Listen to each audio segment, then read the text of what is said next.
Here they ask us to interconvert numbers of atoms and mass of compounds. We are converting from one thing to another. Here's our substance, tetraborane. And it says that it contains 1 billion hydrogen atoms. This sample of tetraborane has a billion hydrogen atoms. Now, of course, there aren't 1 billion hydrogen atoms in one molecule of this, but of course, molecules are very tiny. So we have a rather large sample, or significant sample of this, and there are 1 billion hydrogen atoms. It says, what is the mass of this sample that has 1 billion hydrogen atoms? So we've got to do some converting here. So where do we start? We start with what we are given. Our starting point is atoms of hydrogen. And we need to get to a mass of the compound. So 1.0 times 10 to the 9 hydrogen atoms is where we are. So what's the first thing we need to do? Let's map out where we're going. So we're starting with atoms of hydrogen. If I can get to a molecule of this substance, then I could get to moles of this substance and then to mass. So let's look at what we may need to get there. To get between moles and mass, we should know that the conversion factor needed is molar mass. That'll help us to convert from moles to mass. What about to convert from molecule, or number of molecules, to moles of this substance? Our conversion factor to get between molecules and moles, or this could also be atoms in moles, or formula units in moles, is going to be Avogadro's number. Avogadro's number is our conversion factor that tells us how many of these are in a mole. So we have molar mass that'll take us from moles of this substance to the mass of this substance, or this sample. We have Avogadro's number that will take us from a certain number of molecules of this sample to moles of this sample. We need to be able to get from atoms of hydrogen to how many molecules it corresponds to. Well, we could use the chemical formula in order to do that. So we're gonna build a conversion factor here from the chemical formula itself. So we'll put the chemical formula here. Let's see how we build this one, this conversion factor. So we have B4H10. Let's build our conversion factor. In one molecule of B4H10, how many hydrogen atoms are there? There are 10 hydrogen atoms. Here is our conversion factor. It relates atoms of hydrogen to number of molecules. One molecule, 10 hydrogen atoms. So we have this conversion factor.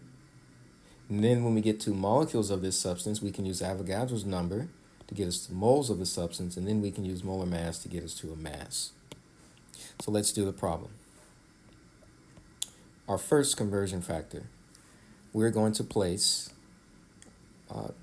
10 hydrogen atoms on the bottom and one molecule of B4H10 on the top.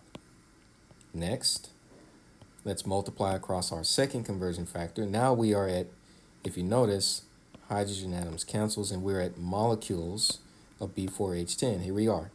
Now we need to get to moles. We need Avogadro's number to do that. So what is that next conversion factor?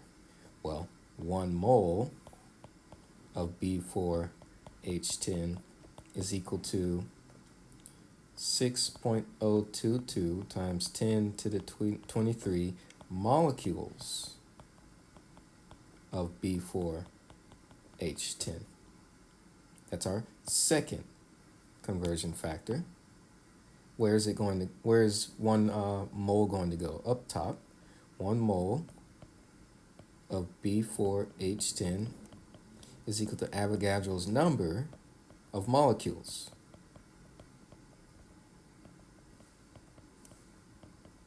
Of B4H10. Notice how the units of molecules B4H10 cancel out. Now we have moles of B4H10. If we stop now, we'll have an answer in moles, but we want mass. We need one more conversion factor. And this last conversion factor is going to relate moles to mass. It's going to be the molar mass.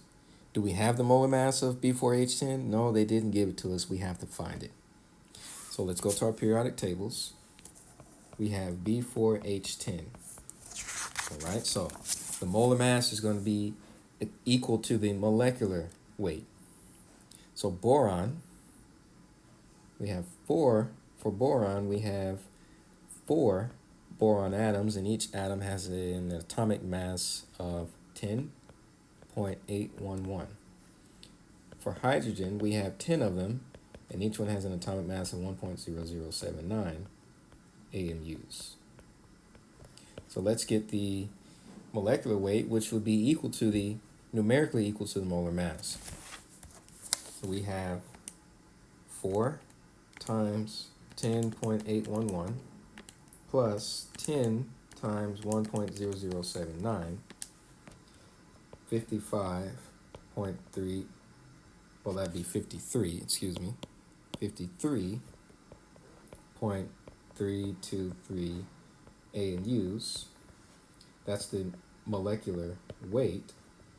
The molar mass is going to be the same value, 53.323, but the units will be grams per mole. So we place that here.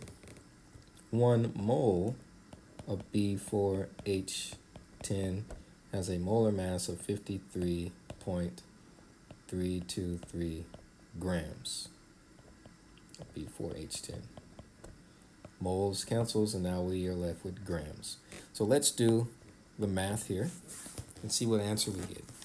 I like to put this into my calculator exactly how I see it, so I will type 1.0 times 10, or capital E, to the 9, open parentheses, 1 over 10, close parentheses, open parentheses, 1 over Avogadro's number, 6.022 times 10 to the 23, close parentheses, open parentheses, 53.323 over 1, close parentheses. I get a value of 8.8546 times 10 to the negative 15 grams of B4H10. So even though it seemed like a large, like it would be a large sample because we have a billion hydrogen atoms, we kind of get an idea of how small molecules and atoms actually are. If I have a billion hydrogen atoms, I only have 8.8 times 10 to the negative 15 grams of this substance. So you can't even measure that out. That's an extremely small amount. But we have a billion hydrogen atoms. So this is our answer, but we want to round it to 2 significant digits. So this would be 8.9 times 10 to the minus 15 grams of B4H10.